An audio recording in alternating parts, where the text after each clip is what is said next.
Hello everyone. In this video, we will be discussing the internal one part C of the data science. So now let's get started. So our first question is, discuss accuracy, completeness and consistency issues. Propose two more quality dimensions relevant to legal analytics.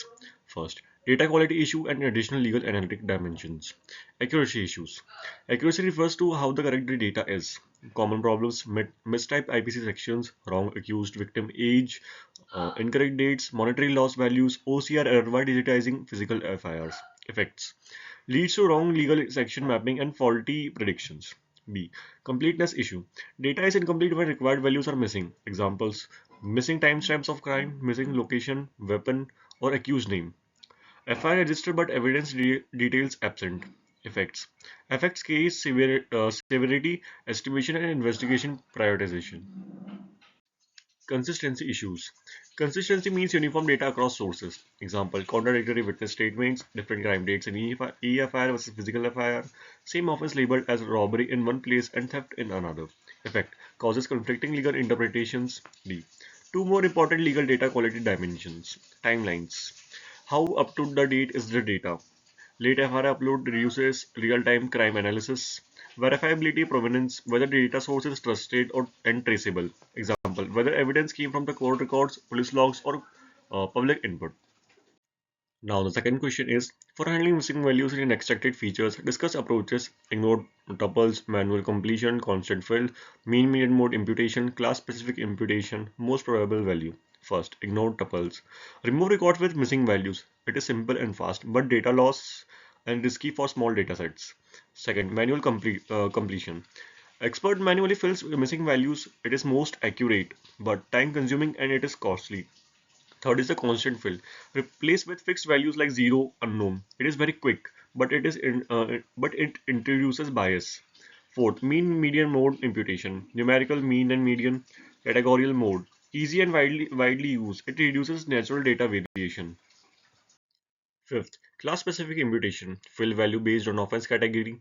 More realistic for legal analytics. It needs more properly labeled classes. Sixth, most probable value, model based. Use K-9 regression decision trees. It is highly accurate.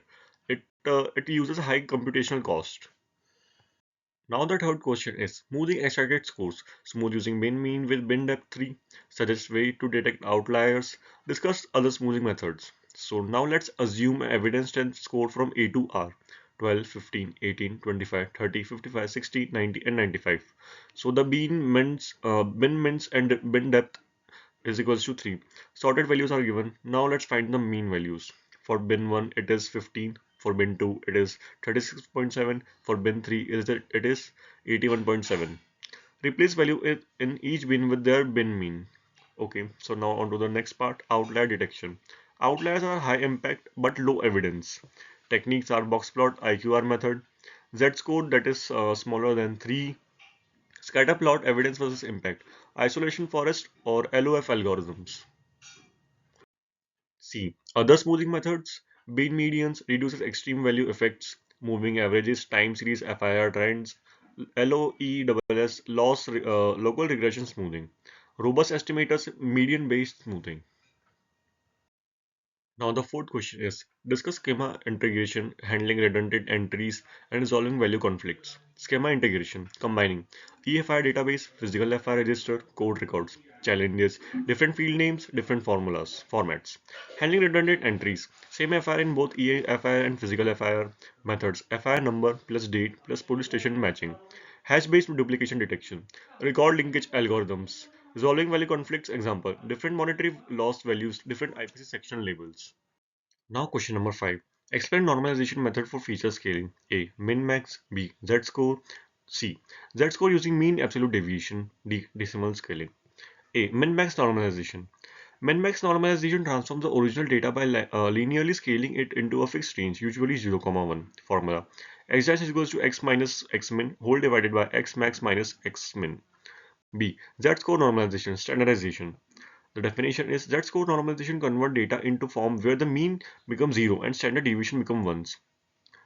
The formula is z is equals to x minus mu divided by sigma. C. Z-score normalization using mean absolute deviation. This method is a robust version of Z-score normalization where standard deviation is replaced by mean absolute deviation. For the formula is Z is equals to x minus mu divided by MAD, where MAD is equals to 1 divided by n summation of xi minus mu. The decimal scaling normalization. Decimal scaling normalization the data by shifting decimal point values based on the maximum absolute value, where x dash is equals to x divided by 10 to the power j, j is equals to log 10 of max x. For question number 6, we have been given case severity scores and we have to partition them into equal frequency bins, equal width bins, clustering based bins, and also explain implicit implications for section mapping thresholds. First, equal frequency bins. For bin 1 it is 5, 10, 11, 13. For bin 2 it is 15, 35, 50, 55. For bin 3 it is 70 to 92, 204 and 215. Each bin has the same number of cases. B. Equal width bins. Range is equals to 215 minus 5, that is 210. Bin width 210 divided by 3, which is equal to 70. Bin 1 contains 5 to 75, 5, 10, 11, 13, 15, 35, 50, 55, 72. For bin it is 76 to 145, that is 92. For bin 3 it is 146 to 215, that is 204 and 250. Uniform numeric spread and skew distribution problems. C. Clustering based bins. K means concept. Group naturally into low 5 to 15, medium 35 to 92, high 204 to 215. Best for decision systems reflects real crime severity. Implication for section mapping thresholds. Low bins minor IPC sections, medium bins non-computable crimes, high bins serious IPC section 302, 376, 420, etc. Now question number 7. Feature selection for selection mapping. Summarize with the flowchart that techniques for choosing attributes used by DSS. Forward selection, backward elimination, hybrid method. First, forward selection. Start with no features. Add one feature at a time. Keep those improving accuracy. Stop when no more improvement. For backward elimination, start with all features. Remove one feature at a time. Remove least useful one. C. Hybrid method. Combine forward plus backward. Add useful features. Remove redundant ones. Here's the flowchart for DSS feature selection. Start, extract all attributes, apply forward, backward or hybrid selection, evaluate on validation data, remove irrelevant features, final attribute set, use for section mapping DSS, and end. Thank you for watching this video. I hope you like all the parts of the internal one, part A, part B, part C. And it is the end of the video and end of the series of internal one. Thank you very much.